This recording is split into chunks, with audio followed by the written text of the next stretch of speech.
Hello, my name's James. I'm a portrait photographer from Portsmouth in the UK. You've probably not heard of me, and I welcome you to this, our latest video looking at portfolio reviews here on the Portrait of a Wrestler YouTube channel. And today we have been submitted 10 brilliant images from Kevin Troughton, a photographer here in the UK, working in and around London. Just having a quick look at his website here, photographycreativity.co.uk. A real mixture of things on there, from sort of candid documentary, weddings, theatre, strongman, and obviously wrestling as well, in and around sort of different federations, DKW Academy, LDN, Triumph Pro Wrestling, all sorts of different things in there. So check out his work, have a look at that. We're going to have a look at 10 of the images that he submitted to us here. It's the first time I've seen them. I'm just going into these cold, just going to give you first impressions, some thoughts on those images, and hopefully something just to move forward and take everyone's photography to the next level. So let's start off with the first image here. Got a chair shot. Chair shot. Synonymous with wrestling. Always look a little bit bizarre to people from outside of wrestling in terms of like what exactly is going on there. Hopefully protected. Obviously we like to see performers performing safely, I think, let's be honest, in this day and age in 2020. Good moment capturing again, ringside here. Choice to go for the square crop here. The square crop does allow your eye to sort of draw yourself all the way around the frame in terms of like what's going on here. The real thing that stands out to me, first off, I would suggest, is the expression of the referee in the background here is really, really cool. I love that. That's something that's really sort of adding to that moment and adding to that narrative. And it's good to be on this side of the chair shot for what's happening here, because we can see the face of the person who's being the provocator there, I suppose is probably the word I'm reaching for. So we can see his face and his intent there, and even if we were on the other side, we wouldn't be able to see the guy who's taking the shot. We wouldn't be able to see his face. So we can see the clear duck in the foreground, we can see the connection and everything there. What I would say is a few things just to tidy up a little bit. First of all, the crop has cropped through the feet at the bottom of the frame here. Kind of like to see both of them in frame if we possibly can. I'm not entirely sure that the square crop is the best crop for this. It's the crop we've chosen to go for though, but maybe just a more linear crop, a more horizontal crop might lend itself better to this. You've got ring flare in the corner over here. Sometimes it's unavoidable. That's coming from the main spotlight sort of coming over the scene and catching the lens. There's a couple of things you can do to sort of alleviate ring flare within images. Look at investing in a lens hood, and also look at making sure that the front of your lens, make sure that you're working with a UV or a skylight filter there, but also that it's clean. Any dust or any marks that are on the lens, any lens flare is going to catch that and just make it even more sort of even more distracting, I suppose. Potentially, I'm not sure it's adding. Sometimes lens flare can really add to a scene. Just look at the movie Die Hard, for example. But I'm not sure it's adding to this one. It's just a bit distracting up in the top corner. But a good narrative going on here, good storytelling, good capture in very difficult circumstances in those sort of low light arenas, I guess. Image number 2, I believe this is the big man. Roy Johnson, big wavy. He likes chicken, no gravy. I like this. I like the atmosphere on this one. Let's just bring it up with a grey background there so we can see it. There we go. It's good. I mean, it's nice. I love the colour palette. The reds and greens, complementary colours. So the little bit of green on the front of his glasses there is actually really standing out against these reds and pinks in the background, which is lovely. Good capture of light as well on the kids' faces to the side here. You just need that little bit of capture on the light just to sort of see them and see their reactions to the guys walking to the ring. And you can see what's going on here. It's a shame that we've got like a leopard print onesie in the background here, because you'll see here that everyone's kind of in unison in kind of like these dark tones. You know, the arms reaching out, they're very much silhouetted, very much in shadow. And unfortunately, this element down here is just a little bit distracting. It's just a little bit different. But I love the mood to this one. I love the movement to it. Potentially, I'm not convinced that the crop through the knees is best. Maybe even a higher crop. So the bottom of this crop sort of comes through where the arms are here, you see. So the arms is just sort of like feeding through the bottom of the frame all the way to the top.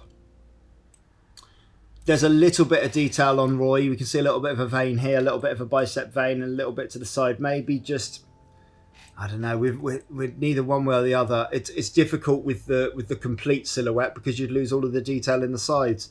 But maybe just a little bit more exposure, just to give us a little bit of rim lighting, a little bit of detail. I'm talking like 1/3 to 2/3 of a stop. Have a look at the raw, see what's going on there. But a lovely moody picture there. That's a statement image from a show. And that's a really good image as well to sort of show and get promoters and promotions to use on like how, you know, on selling their next show, because it looks family friendly. It looks like the kids are having a great time. It looks like a big deal. And that's sometimes for these smaller promotions, you know, something that really helps, you know, I guess, sell their next show, sell tickets to their next show, and sell their brand as like as a big main event brand. So yeah, I like that capture a lot.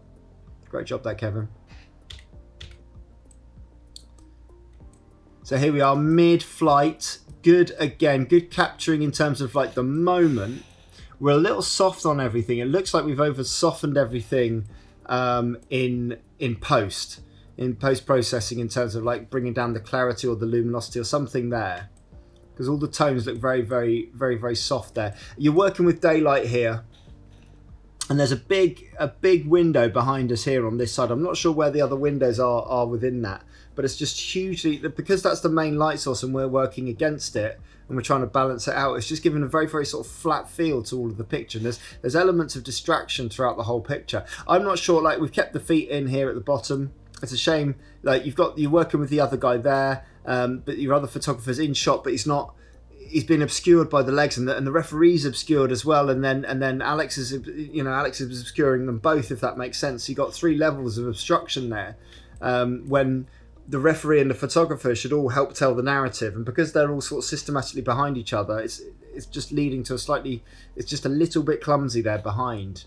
Try and work on potentially the next investment maybe is like an affordable, I guess, wide angle lens that can open up a little bit wider, because I can tell that we're not massively wide here on our aperture. And what that means is that all of the detail in the background here of all of the audience and the kitchen and the foam hand and the curtain and the posters on the wall, they're all in sort of a similar depth of field to the action in the foreground. And what we really want is we want the action in the foreground frozen and isolated and pin sharp against the background, so that our eye is drawn naturally to the guys in the foreground. It's a shame we've got the light tube coming out of the head here in the top. That's just a little bit of a distraction. I don't mind the metal stanchions, they're okay, but it's that fluorescent light tube just coming out the side of the head, just a little bit of a distraction and in placement. And this little gimmick on the wall here as well, just a little bit of a distraction just around. All these little things, we think about, you know, what are we trying to tell? We're trying to tell a story of athleticism. We've got the moment, but there's distracting elements in the background that are just sort of taking it away very, very slightly there. But a great timing on that one, really, really good timing. So here we go, promo, either post-match or during the match or mid-match or something like that. This is a really raw image, actually. I like it. It tells a story, and it's kind of like it feels very real, very believable. Certainly believable in the expression.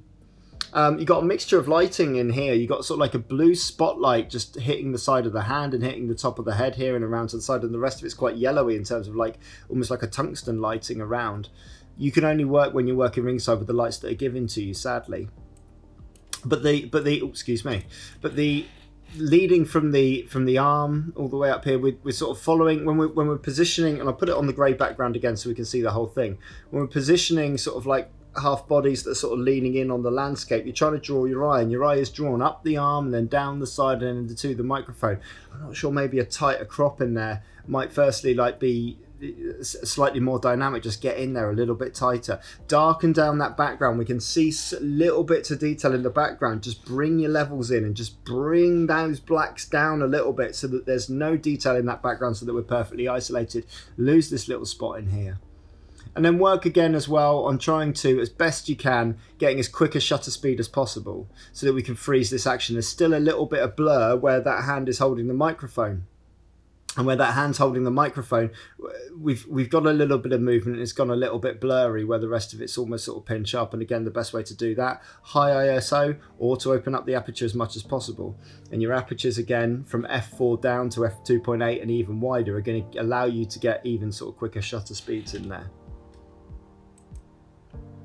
Another one here of Crusher Curtis, way more intensity on this one, but not as pleasing a shape as the other one. The other one had a lovely shape sort of working its way through, as you can see here, whereas this one here is sort of just coming out the side of the frame. The microphone and the mouthpiece are sort of very central. They're not placed on a sort of like a rule of thirds either here, over here on this side. And I like the intensity. The top of the head there has gone overexposed with that harsh blue light, so we've got these little blue blotches on there, so just a little bit more control really needed in that. Excuse me. And then coming back onto it here, high grains, so obviously working in a low light situation with sort of high ISOs and high grains. Good way to manipulate that is to convert this to black and white and really concentrate on bringing out those darker tones and maintaining the detail, and then you won't have, you know, sort of certain problems with certain lighting. Not convinced on the crop. The crop here just through the shoulder, the shoulder pad here has just left a little bit of skin just down the bottom here, you see, and that's just a tiny little bit distracting. I think maybe a tighter crop here, while still keeping the tattoos in, still keeping the intensity, might work this one just a little bit better. Next one here.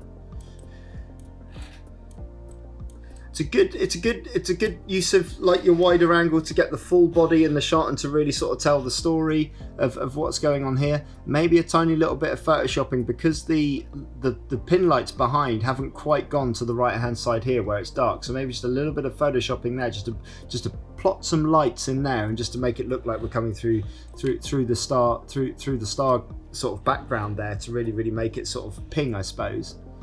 But it looks slightly soft, it looks slightly out of focus, and it looks like we've maybe tried to rescue this in post-processing to try and get some detail out of it as much as possible. And I'm not convinced that's helped this image. And I'm also not convinced that it's difficult to get these full-length ones, but we've got little details like the edge of the stage just down in the bottom corner here and the top of the rigging in here at the top. I'm not sure that maybe this isn't like try an experiment here with these shots. We're working, I presume, ringside, maybe with like a zoom lens, a lens that sort of comes in and out on its focal length. And maybe these shots here with these backgrounds, try experiment with a longer lens. You can get fairly affordable lenses that go up to sort of 300mm on their length, and you can sit on the other side of the ring, sit far away from the entrance and zoom in really tight, and you'll find that background has a completely different effect when you're zoomed in and you're trying to get facial expressions and all that kind of stuff than when you're close. And it allows you to sort of crop in camera and just be a little bit more careful over the cropping there. Again, what you've got is a great like feel for timing, Kevin, I would suggest. Be careful on your cloning just around here. I don't know what we've taken out on either side here. It's just we can just see just a few sort of digital marks there. But what we've got here is a real narrative again of the subject taking the move, the subject giving the move, and also a really clean referee on the far right hand side sort of seeing that in as well. So boom boom boom, all three things are working in isolation from each other and together with each other. What I actually really love about this one, I like the fact that we've used a slower shutter speed again, so we've got a little bit of movement in there because it's a moving image, so you get that sort of feel for it with everything still around it. Look at this little fella here just down in the doorway. So you got the crowd there in attendance, but I love this. Just this little figure there, just sort of looking in.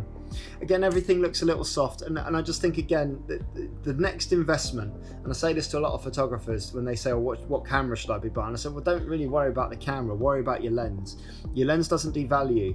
It doesn't devalue when you've had it for a number of years. It still sort of maintains its value, and the lens is where you create really cool images. The lens with the apertures and with the focal lengths and with the sharpness and with the quality of focusing is where you get your real kickback in return of investment. And that was one of the best pieces of information I was ever given when I started in photography. Invest in your glass, don't worry too much about your bodies. So that should be the next investment. Again, good timing, right on the peak of that standing moonsault, which is absolutely fantastic right there. That's exactly where you want it for this shot. Got the crowd looking on in the background, and again, the depth of field is quite long. It's not isolated, so we haven't isolated this, and we're working in. My hat goes off to you, Kevin, because it is a difficult situation. It's tough, man. It's tough when you're inside these gyms and you've got these mixtures of light sources to marry everything up and make everything look, balanced and together and as one piece. Watch the little spotlight just coming out of the arm there. I kind of like the windows in the background. They make quite a nice creative sort of like look. So I'd maybe be looking at, focusing on them and bringing them into the background rather than the concession stand and the little thing that's open up here and all these sort of distracting elements in the background. Just try and have a look at your background and go, okay, well, where can I really isolate? And a good way to isolate in these situations as well is to get down as low as you can to the canvas and point up.